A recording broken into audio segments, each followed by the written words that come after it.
Hello there, and welcome to the channel. It looks like the entertainment industry is on a terrible streak right now. We've seen quite a few abominations of TV shows, video games, and adaptations of great and beloved stories.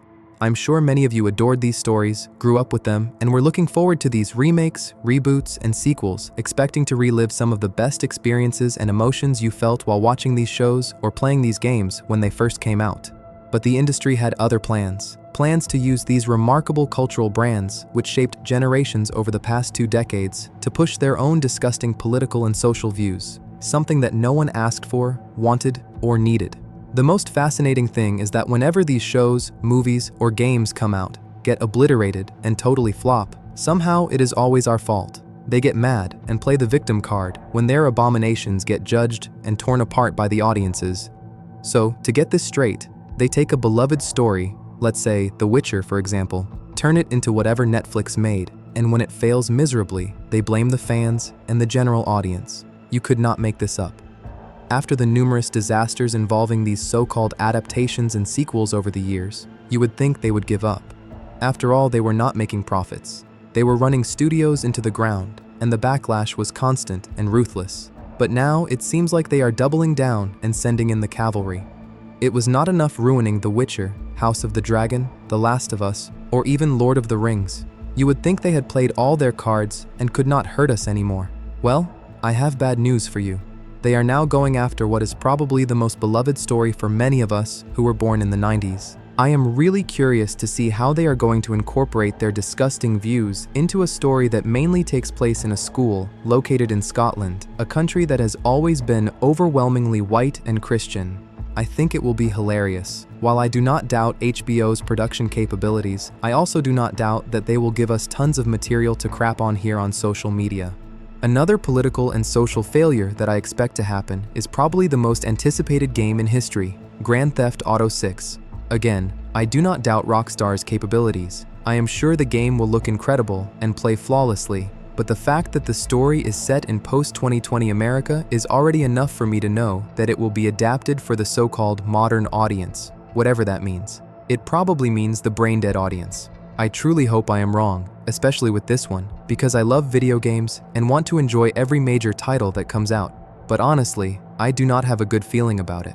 While we are talking about games, I also have to mention The Witcher 4. Again, this is an incredible story with a legendary gaming trilogy behind it, especially The Witcher 3, and it's based on great books that have an enormous worldwide fan base. The Witcher lore and origins take inspiration from European mythology and history, mostly Slavic mythology, which originates from Eastern Europe and the Balkans. Slavic countries that are overwhelmingly white and Christian, with many being predominantly Orthodox Christian.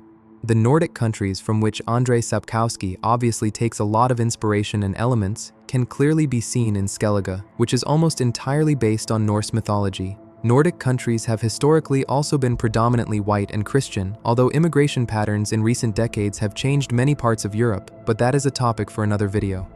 Having said all of this, I am really curious to know how CD Projekt Red will handle the deal they made with the devil, the ESG platform. How will they insert diversity? What destructive choices will they make to ruin immersion and make us cringe like never before? Something that The Last of Us 2 did incredibly well.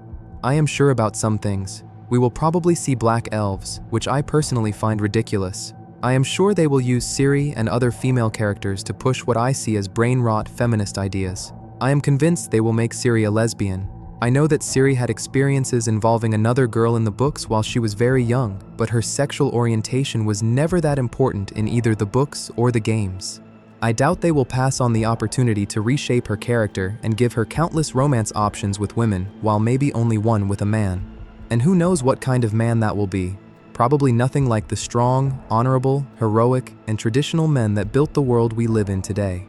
I am also sure they will find a way to diminish Geralt and show us that Ciri is infinitely better than him in every possible way. The situation at CDPR already seems terrible as it is, so fumbling The Witcher 4 could very well be the end of them.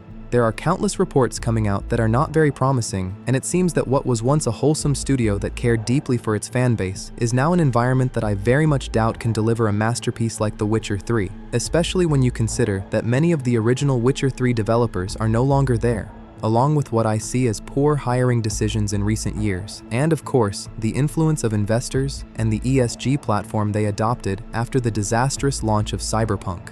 But enough about CDPR and The Witcher for now. This topic deserves a video of its own, and I will definitely be making one soon, so subscribe for that. There have also been a lot of rumors lately about a sequel to Hogwarts Legacy being announced soon. For some reason, I have a terrible feeling about this one as well. It feels like they are not taking prisoners anymore. They are going after everything we loved and looked up to while growing up. I also have to mention The Blood of Dawnwalker, a game made by former Witcher 3 developers. I have not seen anything worrying about this one yet, at least in a political or social sense, but I am sure they will find some non-creative way to ruin immersion. Since the game's theme will be vampires in medieval Europe, I'm sure they'll find a way to make the church look evil.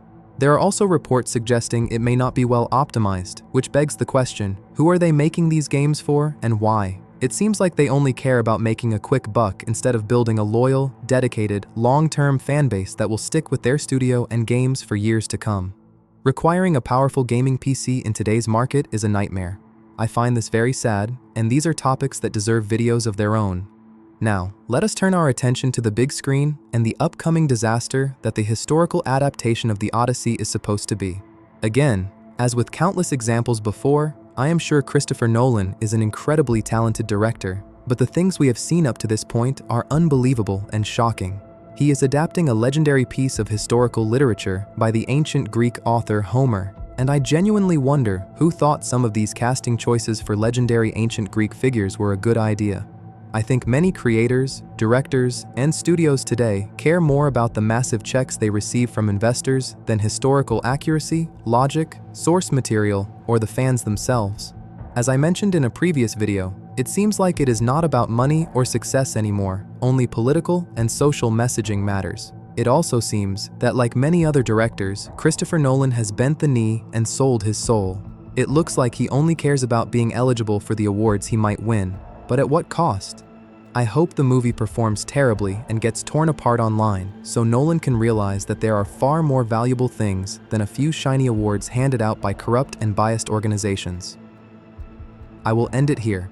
If you agree with some of the things I mentioned in this video, please consider subscribing. It would help me a lot. Thank you for watching, and I hope to see you in the next one.